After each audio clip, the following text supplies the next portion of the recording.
Good afternoon, everyone.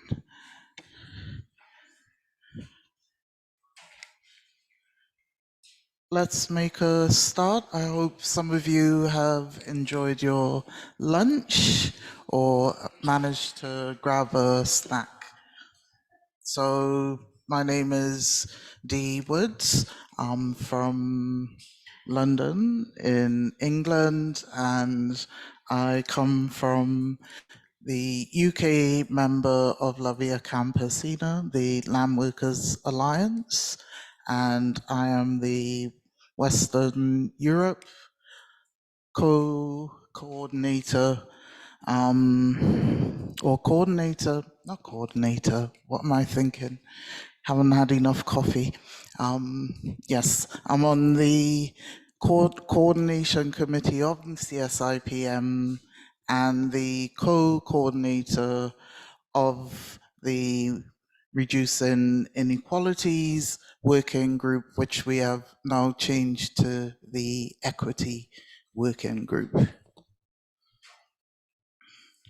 So I'm just going to frame what our session will be about and introduce what our priorities are for the CSIPM before introducing our distinguished panel of CSIPM members and government representatives.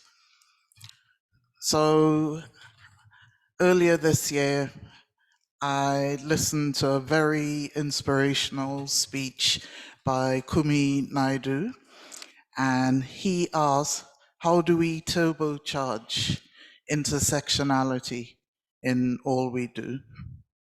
And when we think about the world we're in right now, a world of so much abundance, millions of people are going hungry, are exploited or ill because of our food and economic systems. Acute food insecurity is responsible for over 3 million child deaths a year. About 29.6% of global population, that's about 2.4 billion people, were moderately or severely food insecure in 2022, of which about 900 million, just over 11% of people in the world, were severely food insecure.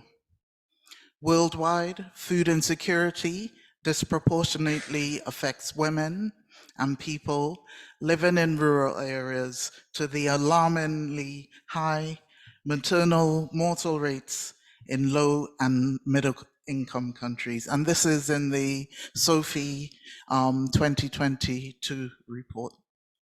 We have farmers and farm workers who are exploited by a dominant industrialized global food system, farmers who don't receive living incomes, migrant workers in inhumane conditions in Europe and North America, enslaved children in supply chains in Africa and South America. There's increasing household food security in the global north, sexual violence against women and girls in all their diversity, impacting their access to food. There's malnutrition, overnutrition, health inequalities, increasing amongst certain social groups. Yet there's enough food in the world so that no one goes hungry or has to experience diet-related inequalities. So how can we examine power in our food systems? Who owns what? Who does what? Who gets what? What do they do with it? Intersectionality is one feminist understanding of those power relationships and how it shapes inequalities. Intersectionality is also one of those concepts that is greatly misunderstood or for many difficult to grasp. So what is intersectionality? Perhaps it is better to start with what it is not. Intersectionality is not about identities or identity politics, nor is it about a hierarchy of oppressions or an oppressions Olympics. Intersectionality as a framework goes beyond binary conceptualizations of categories such as gender, race, ethnicity, disability, and class, and instead considers the intersection of multiple social categories that place individuals within complex systems of interlocking privilege and oppression. These systems ultimately shape health outcomes, our ability to afford and access sufficient, nutritious, culturally appropriate food, and basically our ability to live lives of dignities. So there are many definitions, but there are key elements of intersectionality. In a talk by Kimberly Crenshaw, who coined the phrase intersectionality, she emphasized the importance of race in intersectional analysis. And this is a direct quote: intersectionality is about centering Black and Brown experiences in the failures and inadequacies of capitalist, patriarchal, white normative structures. Without race, it is not intersectionality.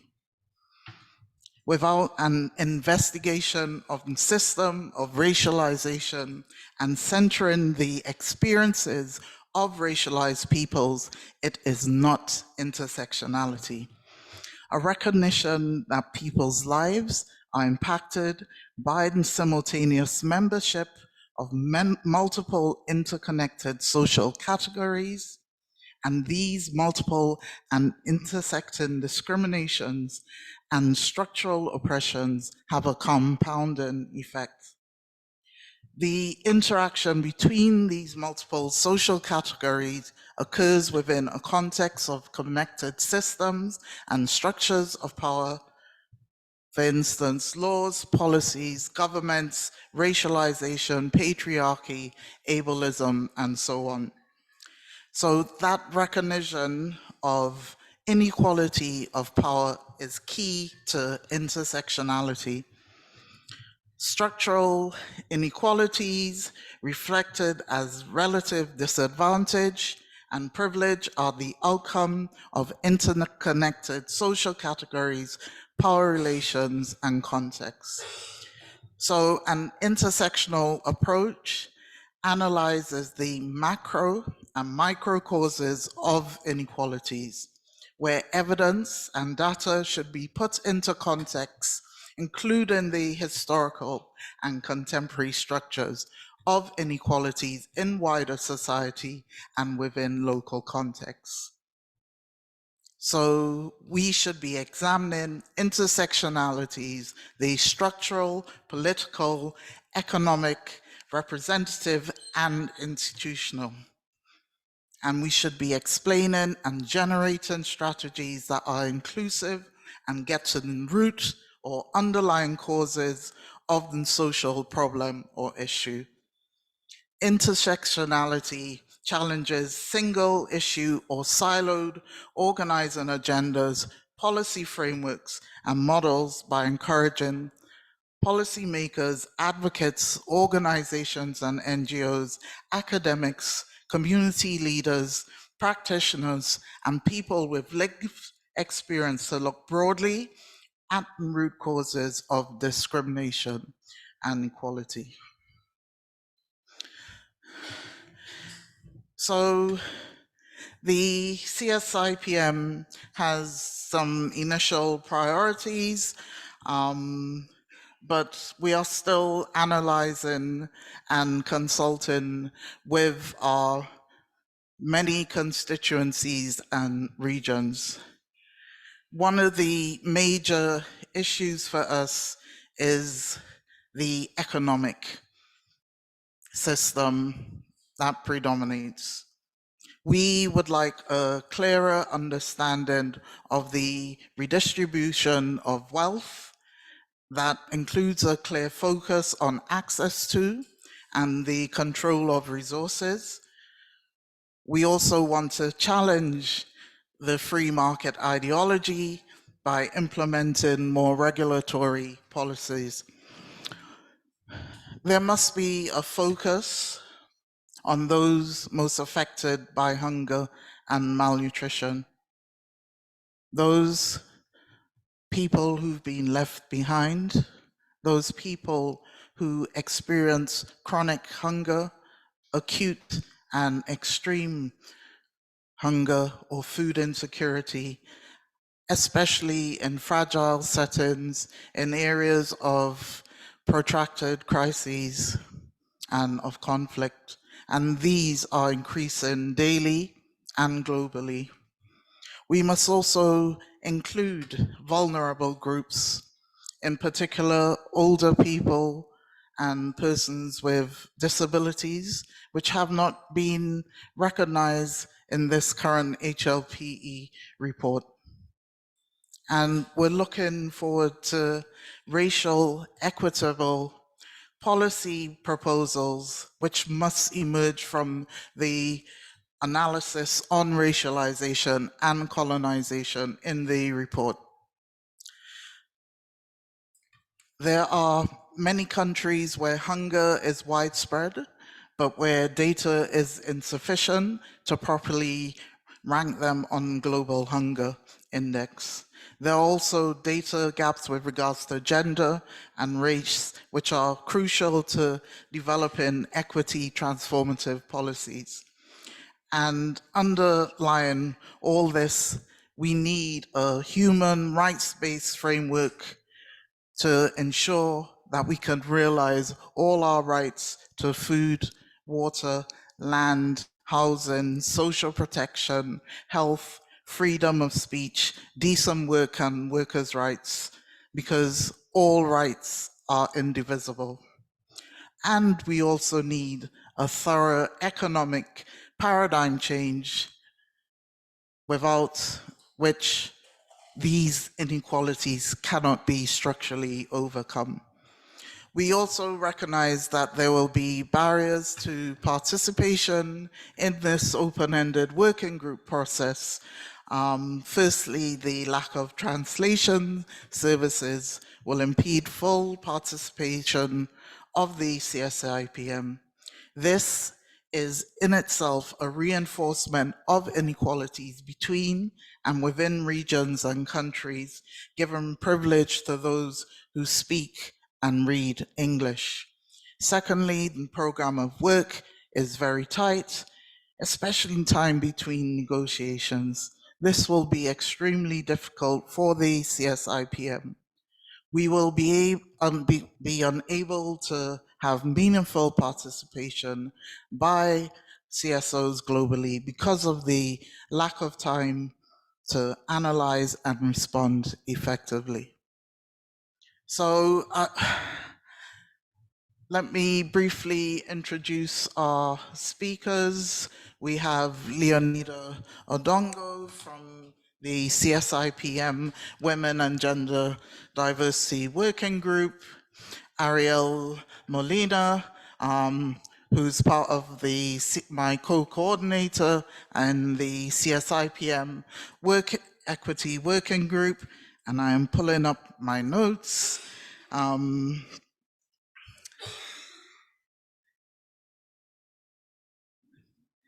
on.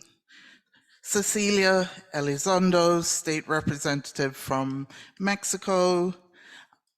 We have Krishnaka Kumari from our CSIPM Youth Working Group, and State Representative,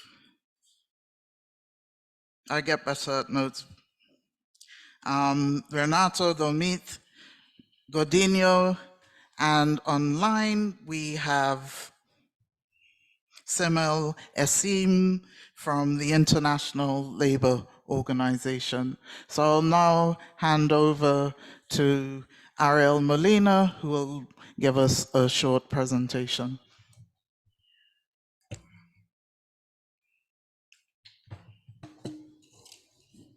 Hola, soy Ariel Molina de Brasil, hago parte de Urgency, que es la red internacional de la comunidad que sostiene la agricultura. Estoy acá representando a los consumidores dentro de mi CPI. Bueno, estimadas compañeras y compañeros de lucha, es un honor estar aquí hoy como representante de los consumidores en el seno de los mecanismos de la sociedad civil y pueblos indígenas para discutir la importancia fundamental de comer como un acto político y reconocer que nuestra mesa es, de hecho, un territorio de disputa. Necesitamos desterrar el colonizador del estómago. En Brasil, la lucha contra el hambre ha sido una batalla constante y el movimiento de los trabajadores rurales sin tierra desempeña un papel crucial en esta lucha. El MST es una voz poderosa en la promoción de la reforma agraria y el acceso a la tierra para familias que históricamente han sido privadas de este derecho fundamental. La tierra es el fundamento de nuestra seguridad alimentaria y el LMST ha trabajado incansablemente para asegurarse de que más personas tengan acceso a ella. Es importante destacar que el MST es actualmente el mayor productor de arroz orgánico en América Latina y el mayor productor de leche en Brasil. Además, se ha dedicado a abastecer con miles de toneladas de alimentos a familias en situación de vulnerabilidad social en los centros urbanos. La redistribución de alimentos ya se practicaba antes de la pandemia y se ha intensificado en los últimos años, llegando incluso a personas que están siendo directamente afectadas por los cambios climáticos de los que somos testigos. Como consumidores que optamos por adquirir estos alimentos, estamos financiando la producción de alimentos provenientes de la reforma agraria y, de esta manera, contribuyendo a la continuidad de las acciones solidarias que garantizan el derecho a la alimentación para todos. Es una alimentación que celebra la tierra y ofrece comida de verdad. Aquí entendemos que comer como un acto político va más allá del simple acto de saciar nuestra hambre. Significa que cada comida que hacemos tiene un impacto, no solo en nuestra salud, sino también en nuestra sociedad y en el medio ambiente. La producción de alimentos sostenibles y el respeto por todos los derechos de las comunidades rurales son cruciales para la construcción de un sistema alimentario más equitativo. Nuestra mesa es un territorio de disputa donde elegimos conscientemente lo que ponemos en nuestros platos y, por extensión, lo que apoyamos. Es un acto político respaldar la agricultura familiar, valorar las tradiciones alimentarias y defender la justicia social en el acceso a los alimentos. En este evento y en nuestra vida cotidiana debemos recordar que nuestra elección de alimentos no es solo una preferencia personal, sino una declaración de principios. Como representantes de los consumidores, debemos apoyar los movimientos como el MST, que trabajan incansablemente para desterrar al colonizador del estómago y construir un sistema alimentario más justo e inclusivo. Por lo tanto, debemos seguir luchando, avanzando sin desfallecer, descolonizando los sistemas alimentarios y promoviendo la agroecología en su sentido más amplio. Al sumar la soberanía alimentaria, la soberanía territorial y la soberanía cultural, construimos verdaderamente la soberanía popular. Sí, gracias.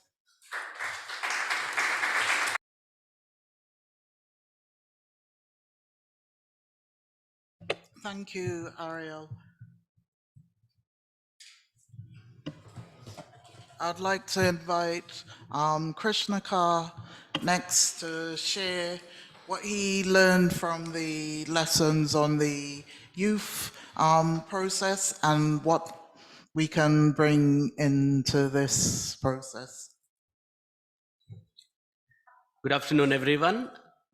I am Krishnakar Kumari, representing International Catholic Agricultural and Rural Youth Movement, and I am a CSIPM Global Youth Working Group Coordinator. I am a Dalit young farmer practicing agriculture in India, South Asia. It's my privilege to present about the challenges of caste, especially Dalit discrimination of youth in line with the inequalities in food and nutrition security. Dalits also as untouchables in India.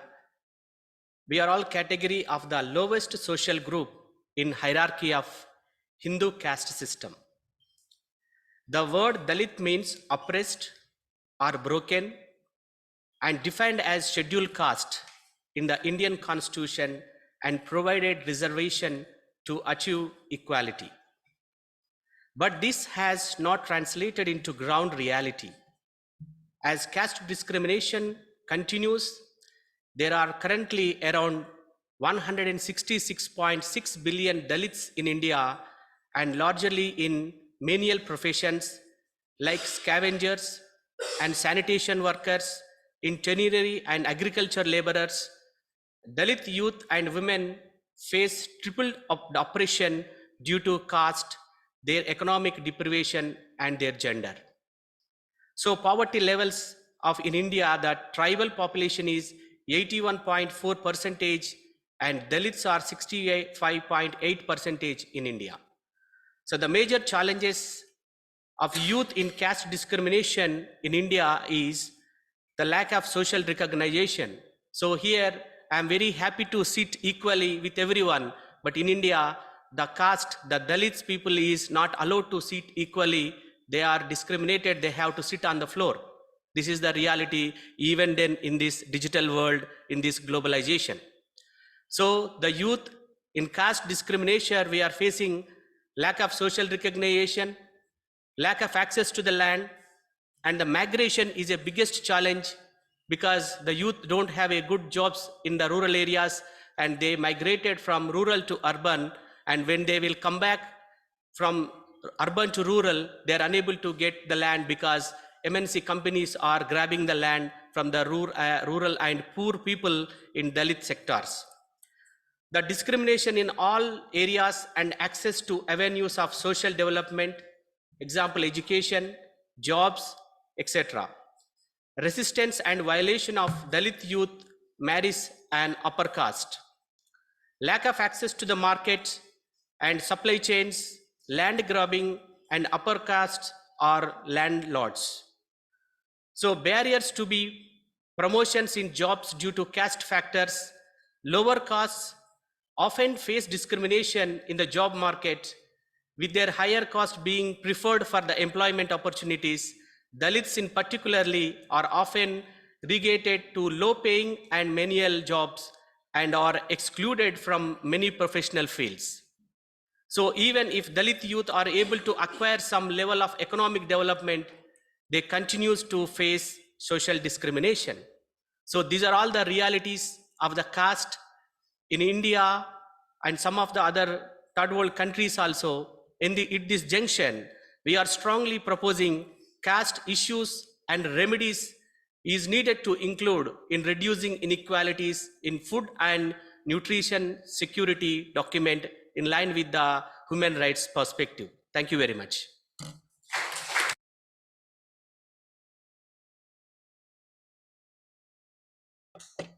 Thank you, Chris.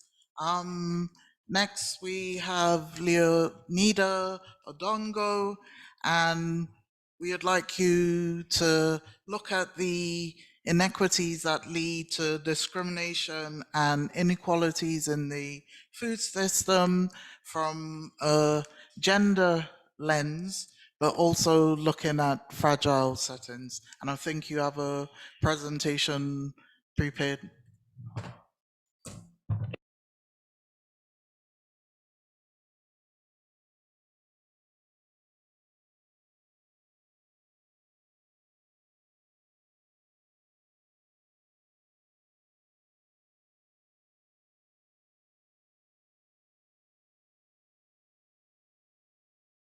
Sorry. Good afternoon, everyone. I'm going to be sharing the lived reality. I come from Kenya, from an organization called Haki Nawiri Africa. We work on the intersection of food, climate, gender, and also with young people. What I'm going to present is the realities, the on-the-ground realities as far as food is concerned and inequalities based on gender is concerned. We cannot talk about inequality, particularly in Africa, if we don't talk about racism, we don't talk about colonialism, we don't talk about neocolonialism. If we look at our policies, particularly relating to food, they are influenced by external forces. If we look at colonialism, for example, resulted into ordinances, for instance, the land ordinance, where people were losing their land, natives were losing their land. It led to creation of native reserves. It led to elements such as hard tax, which in essence was forced labor, where people had to work in order to have the hard tax. Despite independence across many African countries, the inequalities continue to date. If we talk, for example, about women particularly, women cannot control land. Patriarchy determines who controls land, and without land, we cannot talk about food. Without land, we cannot talk about food security. And of course, if we look at credit matters, access to credit, it's only the person whose name appears on the title deed that can actually access credit. In my country, for example, only 2% of women have title deeds out of over 50 million people. And sadly, women are the majority of those who work in the agricultural sector. They are the majority of seed savers. They are also the majority of food producers. And of course, the introduction of cash crop economy also has impact because a lot of land is set aside for plantation economy. And we all know the impacts of plantation, especially when synthetic fertilizers are used.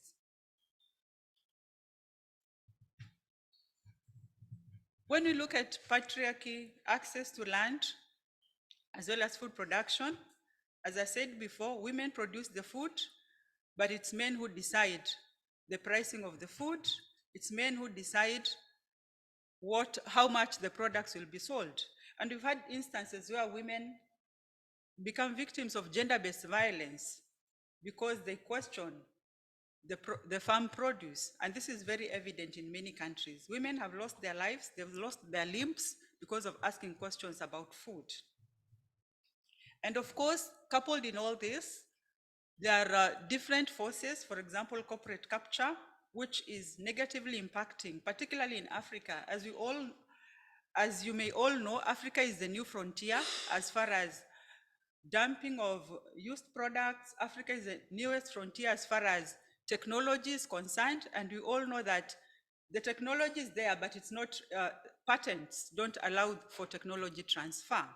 And of course, this is also perpetuating inequality, and the most impacted are women. Those are some of the issues. For instance, when you talk about what is perpetuating inequity, we are seeing a lot of agri-loans and financial tech coming into the African continent. We have instances, for example, where companies, they'll give you seeds and chemicals on credit. And as you all are aware, in Africa, the bulk of African food producers depend on rain-fed agriculture. What happens when an agri company has given me a loan, it has not rained, and my crops are wilted? It means that they're going to come to my house and take all my electronics because those are the most expensive elements.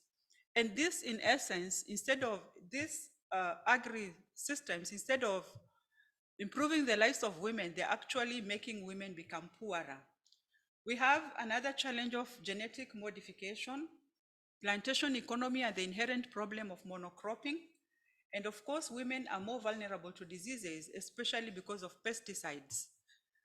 Respiratory diseases, because they're the majority of those who work in plantation economies. They're the majority of the tea plantation workers and those in horticulture. The debt trap is also a problem, particularly impacting on household food security.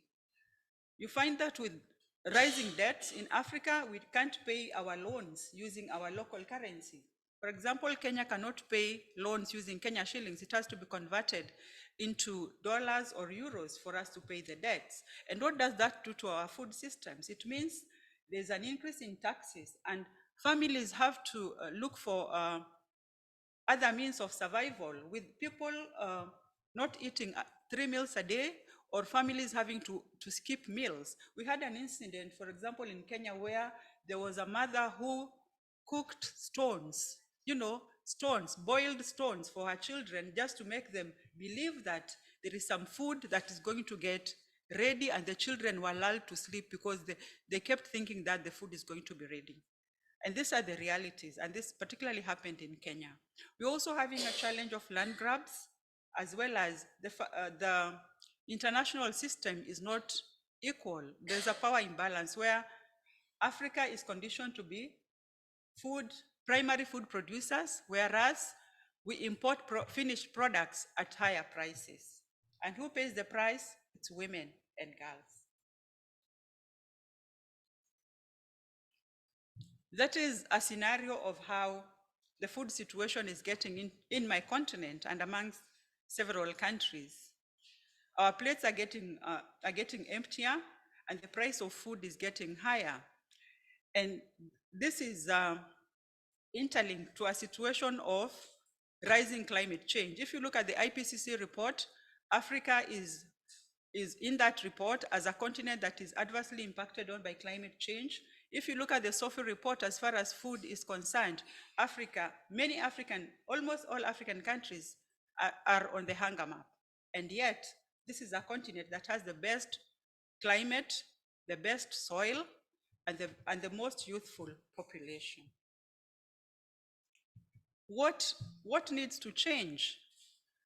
One, there is need to address the systemic causes of inequality. We need to advocate for the redistribution of resources. There is need to tackle patriarchy, particularly at the household level. There's need for recognition and quantification of unpaid care work, because for many women, unpaid care work is assumed as a woman's work just because she's a woman.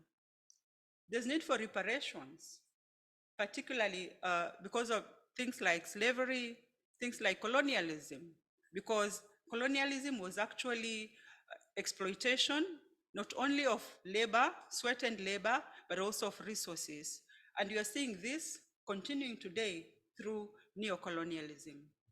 There's need for a reform of the global economic architecture, in that countries in Africa need not be just primary producers. They can also actually be producers of finished products. We need to address the extractivism and resource exploitation in the global south. And lastly, there's need for sustainable consumption and production, and this ought to be anchored on ecological justice. Thank you.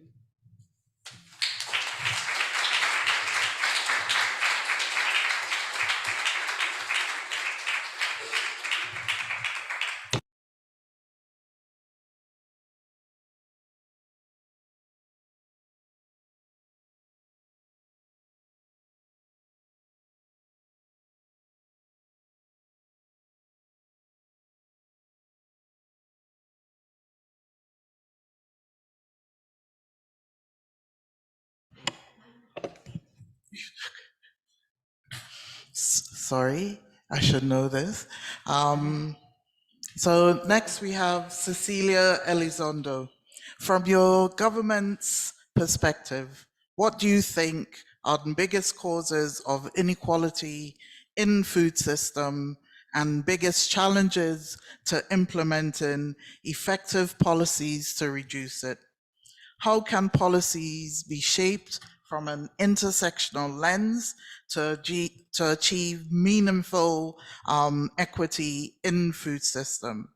And how can they lead to the realization of the right to food?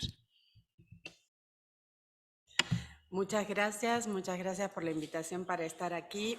Y bueno, sí, efectivamente, como decía hoy nuestra compañera al inicio, sabemos este informe de Reduciendo las Desigualdades en la Seguridad Alimentaria y la Nutrición que el GANESAN ha realizado. Hubo primero una consulta pública del documento cero y lo digo porque hubo algunos comentarios de algunos miembros que se debe consultar más desde el grupo del GANESAN y en realidad hubo una gran consulta para este informe. Y bueno, va a ser un gran desafío poder comenzar con estas negociaciones. Y bueno, este informe fue pedido en el CSA 46 en el 2019, entonces tiene por parte de este grupo un gran trabajo detrás y merece todo el respeto que un grupo como este de científicos presenta en el pleno del CSA. Y bueno, tendremos todo este proceso de negociación que será largo y por algunas expresiones de hoy, pues ya sabemos que no será fácil. He sido nombrada miembro también del GANESAN para este periodo que inicia, entonces creo que tendremos ahí mucho trabajo.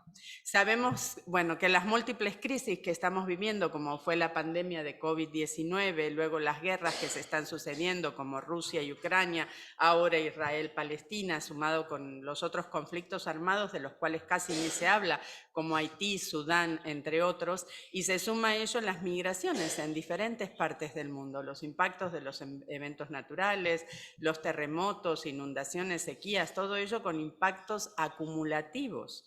Que a la vez favorecen el agravamiento de estas crisis. Por ello, no es algo que pueda atenderse a través de compartimientos estancos, sino con una lente multifactorial, es decir, que se deben atender con una mirada transformadora, donde las causas estructurales, como el mismo informe del GANESAN dice, sean atendidas de manera intersectorial, con un enfoque de los derechos humanos y la cooperación internacional. Por ello estamos totalmente de acuerdo con este informe, porque lo expresa claramente, la necesidad de que todos los involucrados compartamos esta responsabilidad de reducir las desigualdades en los sistemas alimentarios. No solo eso, sino que debemos compartir la responsabilidad de implementar acciones.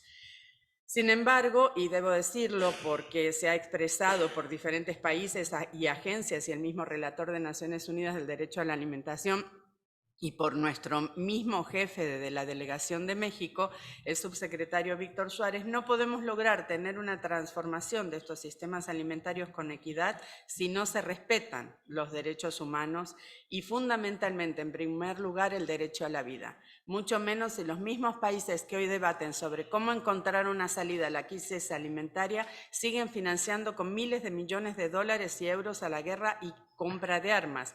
Me quedé aproximadamente en los 100.000 millones entre euros y dólares, más en especies que algunos países dan en armas. Entonces, pues no podemos saber realmente a cuánto asciende ese monto. Y por otro lado, otorgan migajas para atender las crisis por los impactos que ocasionan esas mismas armas de un lado y otro de la frontera de estas guerras, como también migajas para atender los impactos de los eventos naturales.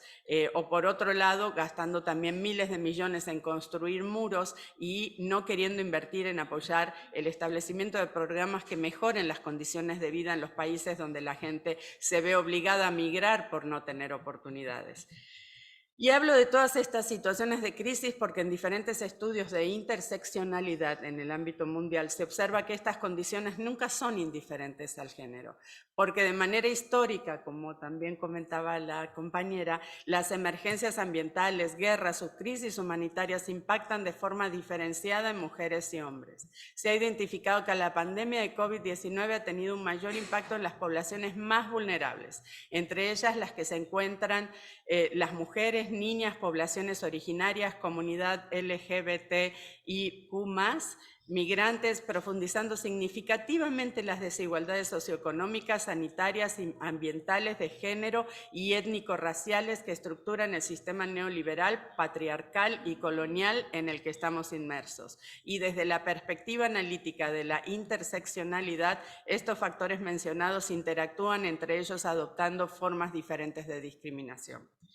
Enfocándonos en los sistemas alimentarios, que es básicamente la pregunta, sin duda alguna uno de los mayores retos para enfrentar y que es una de las principales causas de las desigualdades en los sistemas alimentarios es la interferencia de las corporaciones transnacionales de alimentos ultraprocesados en los esfuerzos que hacen las dependencias gubernamentales encargadas de la salud pública para regular prácticas nocivas y poco éticas que tienen estas compañías, como por ejemplo la comercialización de productos no saludables, comidas y bebida chatarra, en la publicidad engañosa en general y en particular la dirigida a niños y adolescentes, el incumplimiento del código de sucedáneos de leche materna, etc. También el Instituto Nacional de Salud Pública ha podido constatar que el marketing publicado de alimentos no saludables impacta más en las poblaciones vulnerables. Además de la cooptación que hacen las mismas transnacionales de estos en los sistemas productivos, donde se pretende obligar a los países a utilizar agroquímicos altamente tóxicos y semillas transgénicas, como la controversia que actualmente ustedes deben saber enfrenta a México con Estados Unidos, y en el caso de ese mismo país que le está exigiendo a Argentina o está amenazando a Argentina que el 66% del té que va a Estados Unidos proviene de este país, y los está amenazando de que si siguen dejando de usar los agroquímicos y siguen transitando hacia la agroecología y la utilización de bioinsumos, le van a dejar de comprar el té. Entonces, también sufrimos algunas desigualdades causadas por el sistema de salud en México, derivado de acciones de que por décadas los gobiernos anteriores, en base al modelo liberal, fueron desmantelando el sistema de salud para privatizarlo. Bueno, pues otra desigualdad que tenemos es la calidad en la dieta de las personas de menor nivel socioeconómico, lo que provoca mala nutrición en el acceso a alimentos saludables y menor asequibilidad para algunos grupos poblacionales debido a que los ingresos son bajos. Y por ello, bueno, pues el gobierno ha establecido los programas prioritarios en los cuales no me voy a enfocar, el subsecretario Víctor Suárez en otros paneles, en otros side events los ha mencionado claramente, que a través de GISAMA, que es este grupo intersectorial que se creó desde hace 4 años, se ha favorecido la implementación de una campaña de alimentación saludable, la implementación del etiquetado frontal, se está trabajando también en normas que se puedan establecer, como por ejemplo la ley de alimentación saludable, y también se ha establecido un programa de alimentación saludable en las escuelas. Dentro de las acciones para reducir estas desigualdades, el Gobierno de México, de acuerdo a la Secretaría General del Consejo Nacional de Población, en primer lugar logró realizar el censo 2020 antes de la pandemia. Esto permitió por primera vez estimar la población afrodescendiente en el país. También se han incorporado temas emergentes como la discapacidad, la movilidad humana y los índices de migración en nuestras encuestas nacionales. En 2022 también esto es histórico en México.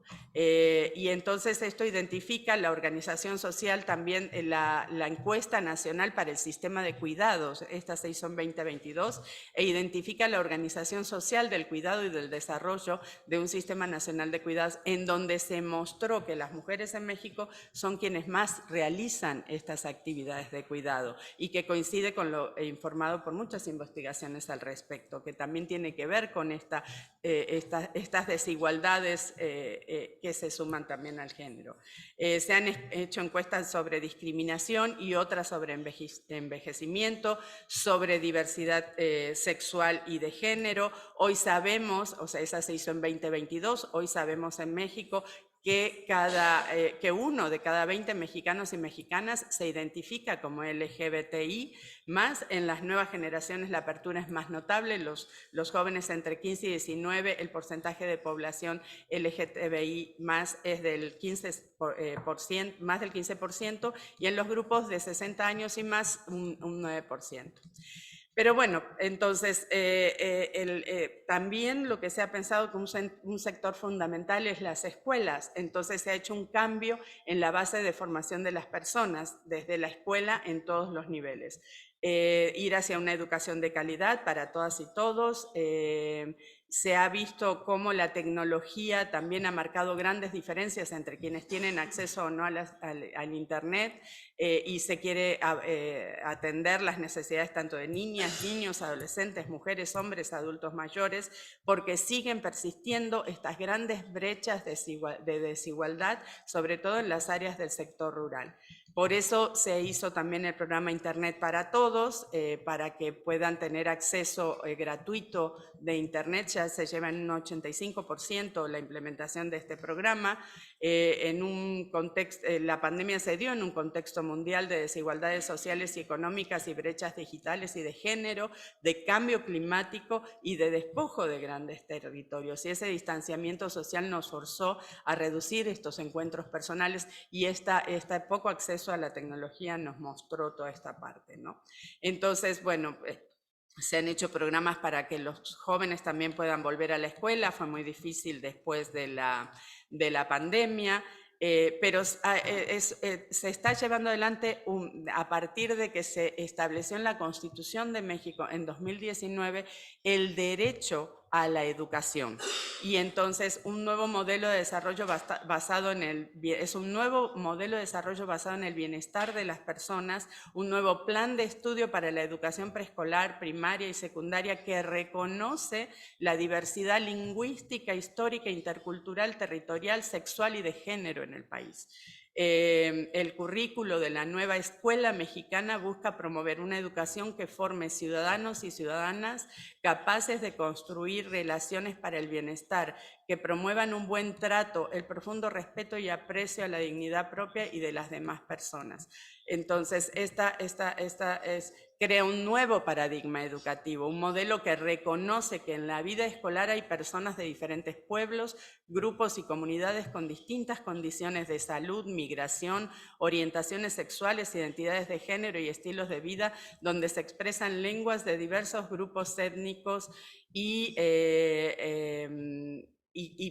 bueno, pues en las políticas con respeto irrestricto a los derechos de todas las personas, ¿no?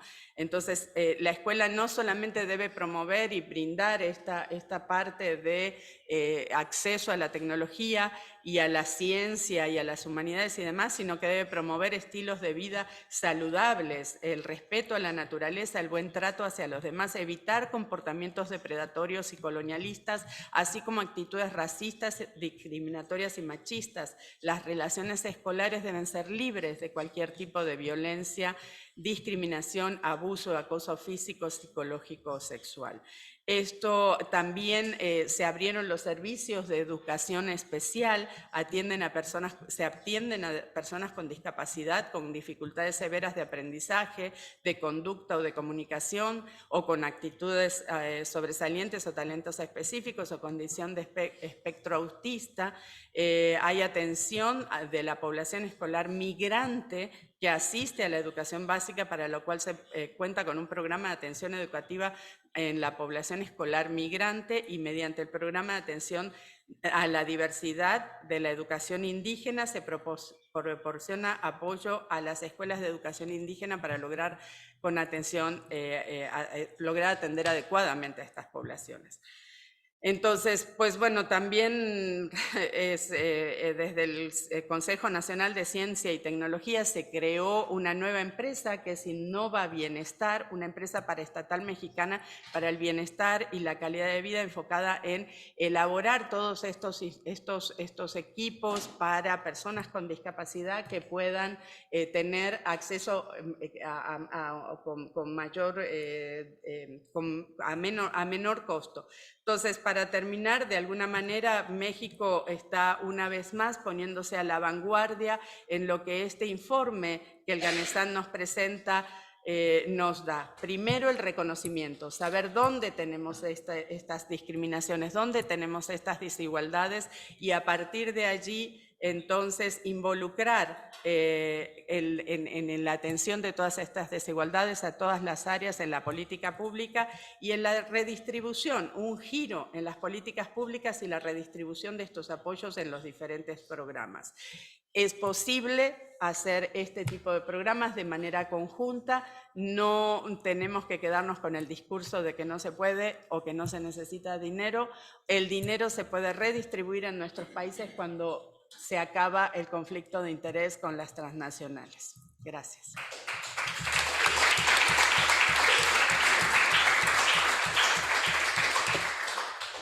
Thank you, Cecilia, for that very comprehensive response and for your government being one of the leading lights doing this work.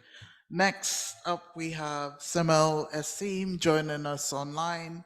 And Simel is from the headquarters unit of the International Labour Organization.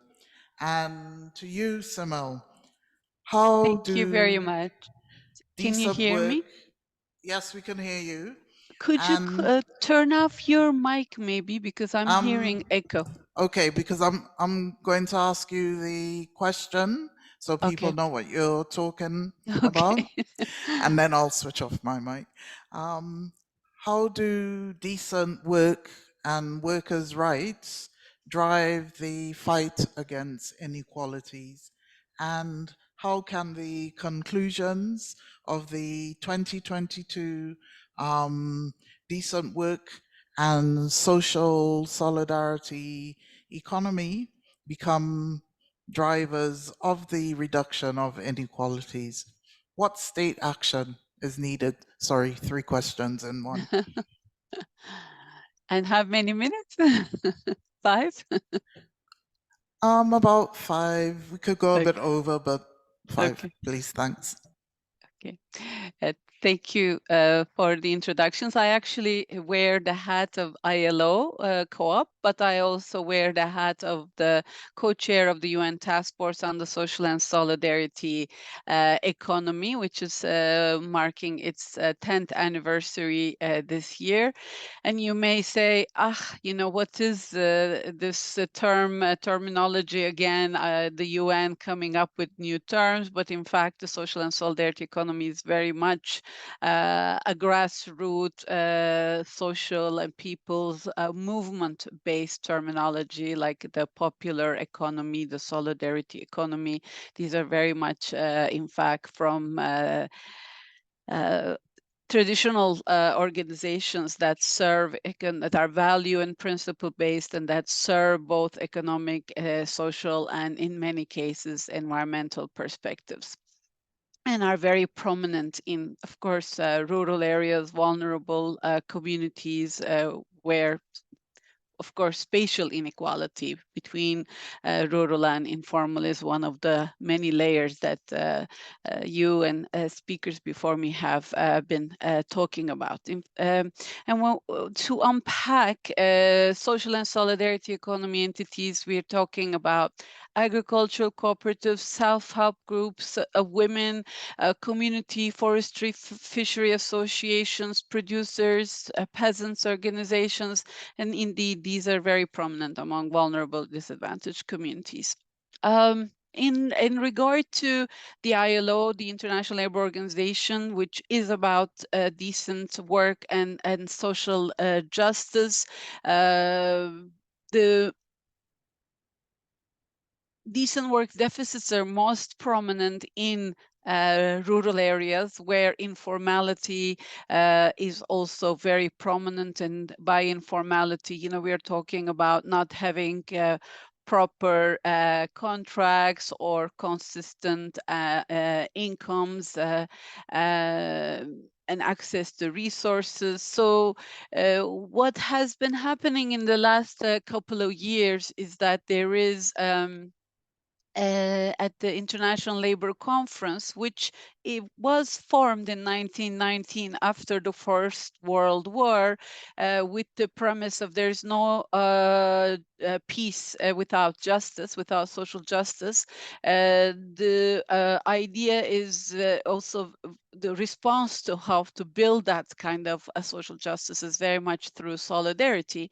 And for the ILO, this kind of solidarity, formal or at the community level, institutional level, normative level, has been very much a part of its modus operandi, and it has recognized social economy as a institutions as a way to deliver on its mandate. So last year at the International Labour Conference, which is where workers, employers, and governments from around the world, from 187 member states, come together. Very similar to the one you are in at the FAO. There was a resolution, a discussion and a resolution on the social and solidarity economy. And what was unique about this was that it came up with an international definition of the social and solidarity economy that is not just about a list of purposes or a list of organizations, but also about values and principles. Values like voluntary cooperation, mutual aid, democratic participatory governance, autonomy, independence, primacy of people, and social purpose over capital. So, and the definition that was arrived at also emphasize that there are a set of values that they put into practice, like care for people and planet, equality and fairness, interdependence, self-governance, transparency and accountability, and the attainment of decent work and livelihoods. So this, you may say, okay, it's another resolution. Yes, it is another resolution, but the resolution also emphasized that recognize that these entities are critical to reducing poverty and inequalities and move toward inclusive societies, the transition between informal and formal economy. And of course, the reason it was being discussed last year was also after the global pandemic, how these social solidarity economy entities mobilized around in the communities, building resilience for their members and workers. We have developed a 7-year action plan around this, and 10 months after this resolution, the United Nations General Assembly has adopted a resolution on promoting the social and solidarity economy as well for sustainable development. This was also supported by governments like Chile, Senegal, and Spain, and many others. So it's in fact an instrument, not only for the social and solidarity economy actors and movement, but it has recommendations for member states, for governments, saying, take this into account, develop an enabling environment, integrate it into relevant policies like agriculture and trade. And it also calls upon UN entities, UN specialized agencies and country teams to really integrate, work with these entities, but also support these entities to contribute to achieving the sustainable development goals. Now, there is two other elements to this. One is, of course, around financing, but also not just any financing, but financing that is also ethical and connected to the social and solidarity economy principles and values. So it's very important to also imagine financing that takes such matters into account. And what we see, I mean, from our own work at the ILO with the social and solidarity economy entities is very much they serve a function around addressing economic inequalities. So it's because they can provide essential services that are often neglected by traditional market mechanisms. They can be key in, for instance, creating affordable housing, providing healthcare, education, financial services to underserved populations. But it's not something that's coming from outside, but it is coming very much from within the community and in partnership then with the local governments and with also the national authorities. In many cases, they can also play advocacy roles. The other thing is, of course, they bring people. By bringing people together, they are pooling and sharing know-how, resources, tools, and as aggregators, they can also help overcome bottlenecks in food systems. There is, of course, direct and indirect employment created by them. We have, for instance, worker ownership is a very prominent form. Democratic decision making is critical. Participatory engagement also with the community. So they can play a role for more balanced distribution of resources and wealth. And I think the ideal of the social and solidarity economy is really inspiring for decent work, for overcoming inequalities. But it's also very important that we build capacities and support mechanisms for them to be able to function and to their potential, to fulfill their potential. And this is not just about legislation or not just about financing, but also referral services, legal advice, capacity building, and ensuring that they stay true to their purpose, that they are, for instance, decent employers themselves, or they are working in agriculture and they aspire for eliminating, worst forms of child labor, or advancing the state of occupational safety and health for agricultural workers. These are, some of the key issues for the decent work. And I think, how am I doing with time? Should I stop or shall I go a little bit more?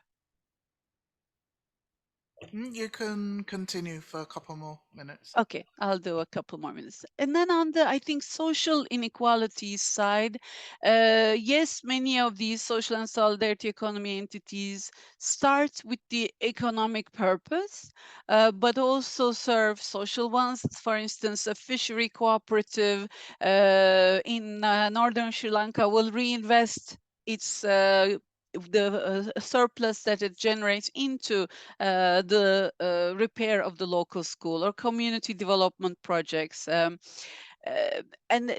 this kind of purpose-driven use of the surplus is, in fact, something that can help marginalized groups, foster social inclusion, including refugees, people with disabilities. For instance, what we are seeing a lot in communities that are receiving a lot of forcibly displaced populations in East Africa and Arab states, local and they often are in rural areas or in working in agriculture, and we see a lot of the producer organizations, peasant organizations also working with them, financial saving and credit groups and unions integrating these refugees. And yes, it has an economic function, but also it's a social inclusion, social harmony and cohesion function, because often between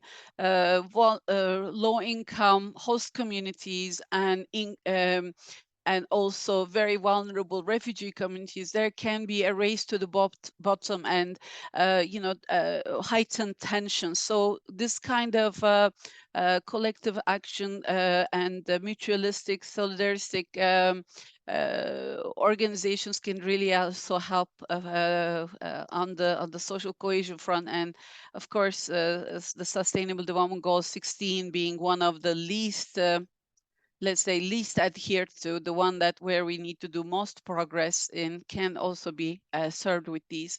I think I can say just a couple of sentences on the environmental side. Of course, when you are community driven, you do tend to want to protect the community. So environmentally friendly techniques can, like organic farming, agroecology, can exist in these, in the practices of these entities to preserve biodiversity and better uses of water, reduce reliance on, harmful pesticides and fertilizer. But of course, there is awareness and tools and know-how that needs to be generated. There is inherent indigenous knowledge, but with these collective aggregators, groupings, there is a chance for that knowledge to also not be lost, but also be further accentuated. Instead of training one, you can, leave the knowledge in the custody of the group, and the group can keep reproducing that knowledge. And you have, of course, those social economy, solidarity economy entities that are based, that are focusing on, renewable energy generation or Thank you recycling practices. so So much, Simone. I will stop here. Thank you for Yeah. listening to me, and back to you.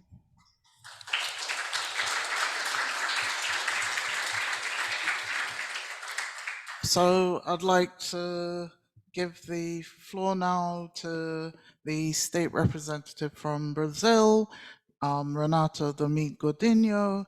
And from your government's perspective, what do you think are the biggest causes of inequality in food system and biggest challenges to implementing effective policies to reduce it? And could you provide us with some positive and successful examples of public policies at local or national level in Brazil, especially from an intersectional perspective? Thank you very much, Stede, for this opportunity, and I thank you, the Civil Society and Indigenous Peoples Mechanism, for the invitation. To me, it's a great honor to be here and be able to contribute to this very important debate.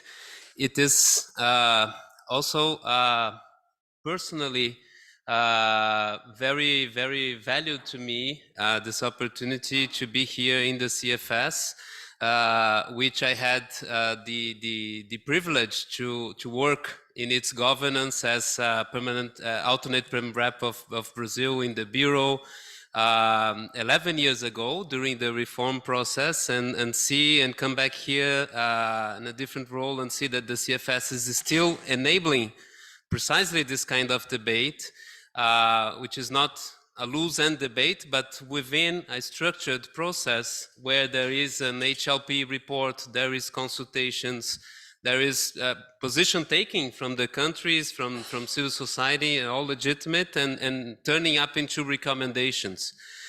We know that there are problems, especially outside the scope of CFS itself, in the uptake, in implementation of the recommendations.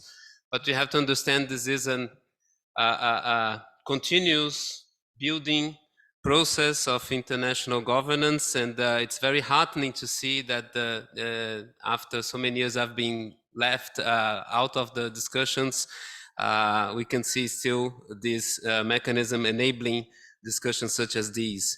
So on the subject here, we live in a world of inequalities, many of them, many kinds, within each country's societies, across countries, inequalities of income, inequalities of wealth, inequalities regarding climate change. So those that are polluting the most in the countries, within the countries, are also those that are suffering the less impact. And conversely, and those inequalities are becoming more acute within many societies. It is maybe one of the most worrying problems in the world right now. And along with addressing these broad inequalities, there is the importance highlighted here of also having the intersectional approach. And even in progressive circles, there are some with the view that one kind of approach would detract from the other. We don't believe that.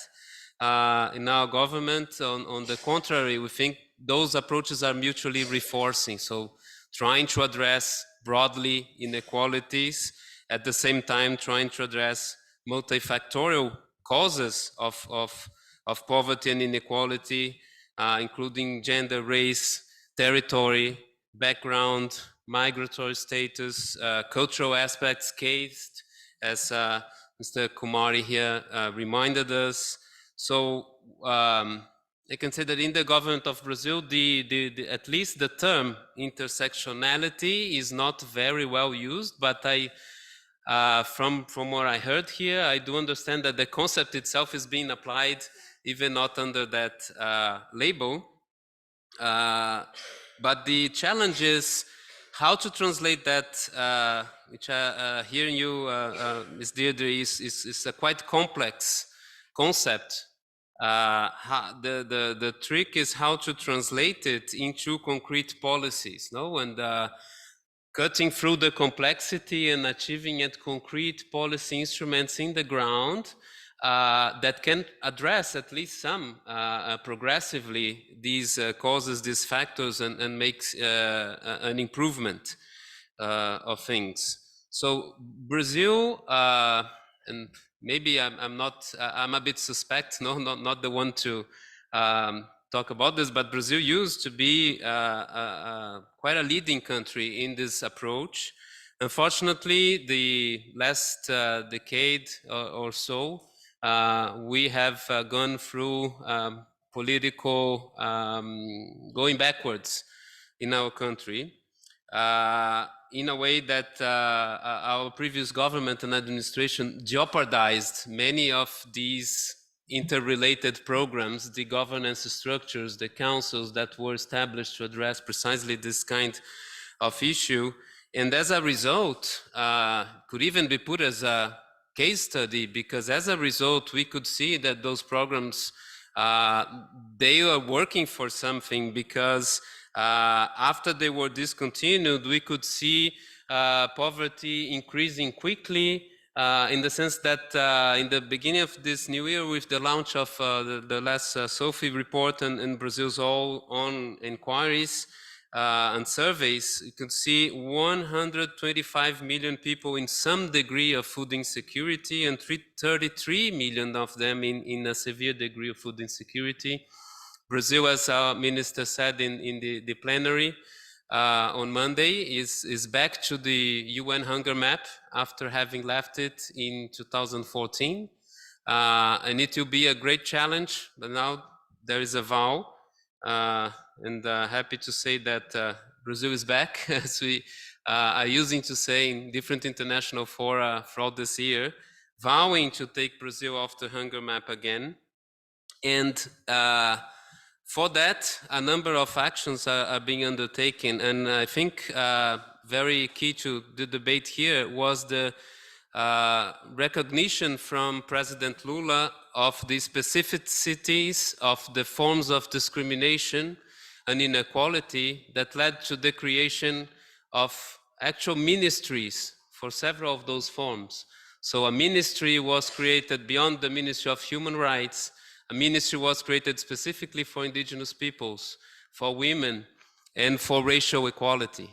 So they were created there, and to help and work with the other line ministries in knowing throughout the causes, the root problems, and how to address these issues.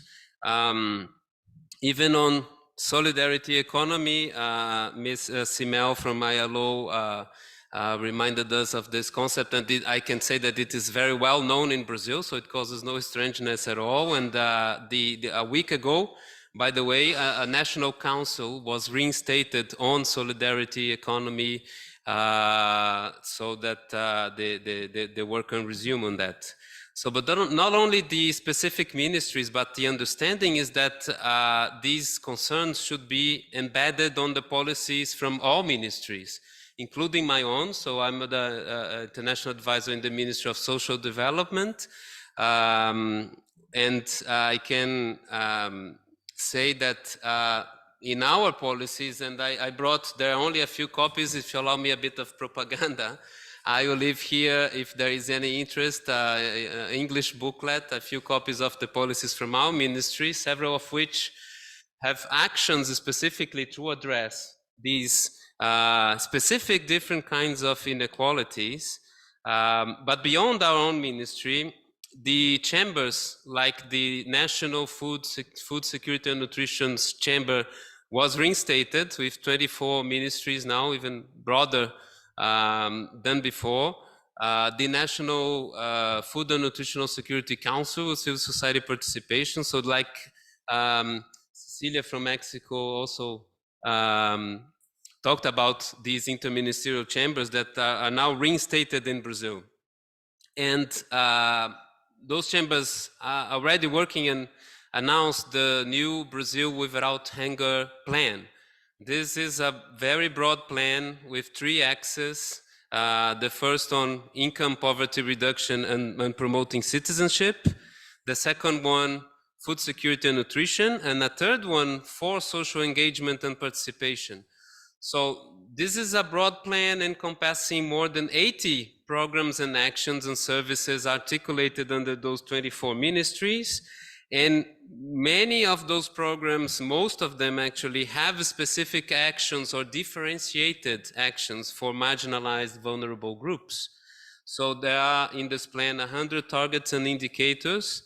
And now, as you asked for, our moderator provide a few examples of that. So many were programs that are already running but were weakened during the previous administrations. Some are being reinstated after being discontinued, and some are new ones, some are in preparation, addressing many of those causes. So trying to address those causes. So one, for instance, on the support to family farming, we are launching the largest ever credit program, subsidized credit program for smallholders and family farmers, the largest ever in our region, with $13 billion recently announced for this credit. And this program is targeted at family farmers, but it has advantages and better conditions for the poorest regions, such as more time to repay, lower interest, increased timeliness bonus. There is a specific finance tranche for rural women with higher ceilings for the lendings.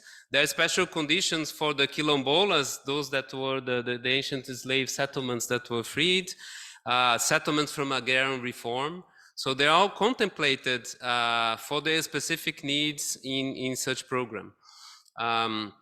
Same for the food acquisition program that buys food from smallholder farmers for in a public procurement. For the school meals program is being broadened to be used in other government programs, including the military, for instance, among others. There is a priority there for the poorest that are inscribed in the so-called single registry. It is a database of the poorest families in Brazil, in Portuguese, Cadastro Único, that also underpins Bolsa Família and many other programs. So there was an increase. This program, unfortunately, last few years was reduced lately to $500,000, and now we are multiplying it by 100 factor to $50 million just announced for this purchase, which is really only in the last few years was only symbolic. So there are more things on the way. So Ms. Odongo mentioned among her points the inequality generated by the unpaid care work. So in many situations of our the human life, children, elderly people, disabled ones, they have to be cared for, and being cared for should be a human right.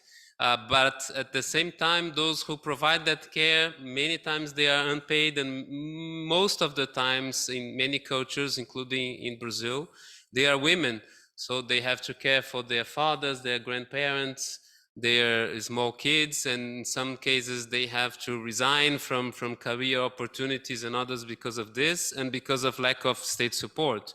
So we are building in an interministerial way a national care policy that will take this into account. There are methodologies being developed to put a value on that unpaid care plan and how to address it. So this is one thing that is not ready. It's being finalized to be announced sometime, hopefully next year. That will also encompass things that are already being done at national, state, municipal levels, but try to put more coherence and add actions to make it more impactful. One of those actions that we are moving that was also very strongly put in by Cecilia here, on the education and schools. So schools, they are an example of cross-cutting policy. They can help with multiple factors of poverty, of food insecurity. And so they are also to be part of this national care policy. And Brazil right now, and President Lula announced his intention on expanding full-time, full boarding schools. So most public schools in Brazil are only part-time, either morning or afternoon, and provide a single school meal. And now they are expanding the network of schools that are able to get kids in there eating healthy in the school meals program with family farming throughout the day. And this way enable also their families to be more productive and in their own way to have more chance to overcome poverty. So this is one example. And finally, as had said, that our Brazil Without Hunger plan, one of the three axes is on civil society participation. We think that this is key to keep things moving. No? So one sentence that I learned this week is very good, that we can say that the government is like beans. They can only cook under pressure. So this is a very good one that I'm adopting, and we need civil society to keep pushing, to keep monitoring. So it is being embedded and counted on the monitoring mechanisms for this Brazil Without Hunger plan. And soon we'll have our national conference on food security and nutrition, a national conference on the social assistance system, the SUAS in Brazil in December, and they will convene and gather proposals for the updating of this national food and nutritional security plan that will provide guidelines for the next few years. The same model that I think in some extent inspired the CFS reform, and that we believe that we should keep pushing for. Thank you. Thank you very much.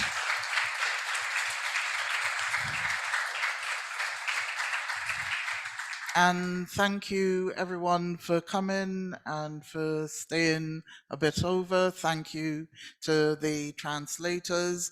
And I think if we have to take away anything, it's about being true to purpose, being true to the purpose of all human rights, and that we have a right to live in dignity and we have a right to food. Thank you.